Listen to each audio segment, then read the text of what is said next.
नमस्कार। आप सुन रहे हैं द बॉलीवुड रेडियो और मैं हूं आपके साथ आकाश। दोस्तों, आज के इस पॉडकास्ट में किस्सा राजेश खन्ना और फरीदा जलाल का है। राजेश खन्ना जिस फिल्म फेयर टैलेंट हंट को जीतकर सुपरस्टार बने, उसी टैलेंट हंट में फरीदा जलाल भी रनर अप रहीं। यानी कि उस मुकाबले को जीतने के लिए फरीदा जलाल भी आई थीं, जिसे जीतकर राजेश खन्ना हिंदी फिल्म इंडस्ट्री के पहले सुपरस्टार बने। और ये भी संयोग है कि जिस फिल्म ने राजेश खन्ना को सुपरस्टार बनाया, यानी कि आराधना, उस फिल्म में शर्मिला टैगोर के अलावा फरीदा जलाल भी राजेश खन्ना की कोई स्टार रहीं, हीरोइन रहीं। डबल रोल में थे राजेश खन्ना। हिंदी सिनेमा में कदम रखने से पहले हर किसी का एक सपना होता है। सपना पर्दे पर लीड एक्ट्रेस बनने का या हीरो बनने का, बड़े सुपरस्टार के साथ चमकने का। लेकिन जरूरी नहीं कि जो सोचा जाए वो मिले भी। भाग्य कहां ले जाए कुछ कहा नहीं जा सकता, और ऐसा ही हुआ 60 के दशक से लेकर आज तक हिंदी सिनेमा पर अपनी प्यारी मुस्कान से राज करने वाली फरीदा जलाल के साथ। राजेश खन्ना के साथ करियर शुरू किया, लेकिन वो पहचान नहीं बना पाई जो एक मुख्य अभिनेत्री को मिलती है। 14 मार्च को जन्मी फरीदा जलाल का बचपन का सपना था कि वो एक्ट्रेस ही बने, क्योंकि उनके घर वालों ने उन्हें छोटी उम्र में ही उनकी शादी तय कर दी थी। रूढ़िवादी परिवार की बंदिशों को तोड़ते हुए फरीदा जलाल ने कम उम्र में ही हिंदी सिनेमा में कदम रखकर अपनी पहचान बनाने की राह चुन ली। लेकिन बहुत कम लोग जानते हैं कि फरीदा जलाल और राजेश खन्ना का फिल्मी करियर एक स्टेज से शुरू होता है। राजेश खन्ना और फरीदा जलाल 1965 में फिल्म फेयर के यूनाइटेड प्रोड्यूसर्स टैलेंट हंट के फाइनलिस्ट थे और दोनों को फिल्म फेयर ने चुना था।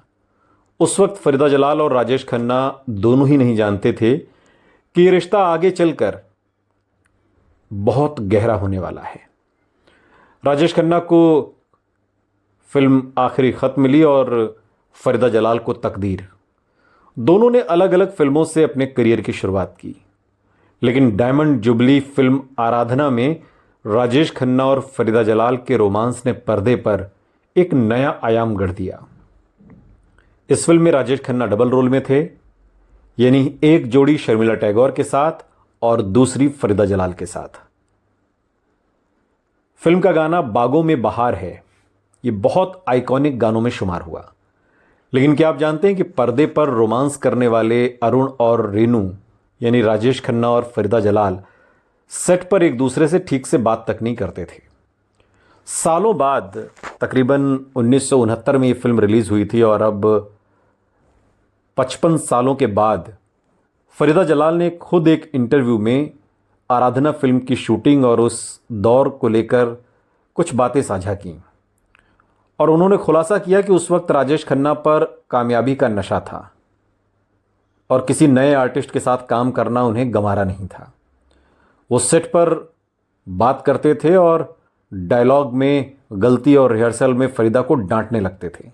ये बात फरीदा जलाल ने खुद बताई। खुद फरीदा जलाल ने कहा था कि राजेश खन्ना के साथ उस फिल्म में काम करना बहुत आसान नहीं था, लेकिन फिल्म की रिलीज और फिल्म के हिट होने के बाद दोनों की बातचीत हुई और देखते ही देखते ये कड़वाहट बाद में दोस्ती में भी बदली। आलम यह रहा कि राजेश खन्ना फरीदा जलाल को छोटी कहकर बुलाने लगे। दोनों ने साथ में 1969 में आई भोला भाला, तलाश, इन फिल्मों में भी काम किया। राजेश खन्ना और फरीदा जलाल का रिश्ता इतना गहरा हो गया था कि वो सेट पर उन्हें परेशान करने लगी थी। अभिनेता सफ़ेद कुर्ता पजामा पहनने के शौकीन थे राजेश खन्ना, और कुर्ते में दाग या सिलवट न पड़ जाए ऐसे में वो किसी को अपने पास फटकने नहीं देते थे। हालांकि फरीदा जलाल उनके बालों के हेयर स्टाइल को ख़राब कर देती थी और अभिनेता राजेश खन्ना कुछ कहते नहीं थे। यानी कि दोनों के बीच का रिश्ता इतना गहरा हो गया था कि ये जो चुलबुलापन है फरीदा जलाल का, ये राजेश खन्ना की जुगलबंदी में एक नया सुर्ख रंग ले लेता था, जिसमें दोनों की दोस्ती दिखती थी। दोनों के बीच की जो केमिस्ट्री है, जो पर्दे पर दिखाई देती थी, वो पर्दे के पीछे भी नजर आती थी। आराधना फिल्म राजेश खन्ना के करियर की एक ऐसी फिल्म साबित हुई जिसने उन्हें एक्टर से स्टार और स्टार से सुपरस्टार बनाया। राजेश खन्ना खुद इस बात को मानते हैं कि शक्ति सामंत की इस फिल्म ने ही उन्हें कामयाबी के उस शिखर पर पहुंचा दिया जिस रिकॉर्ड को आज तक कोई तोड़ नहीं पाया, यानी कि 15 से 17 back to back super duper hit फिल्मों का रिकॉर्ड वो आज भी राजेश खन्ना के ही नाम है। 50 साल हो गए लेकिन आज तक उस रिकॉर्ड को कोई तोड़ नहीं पाया। सुनते रहिए द बॉलीवुड रेडियो, सुनता है सारा इंडिया।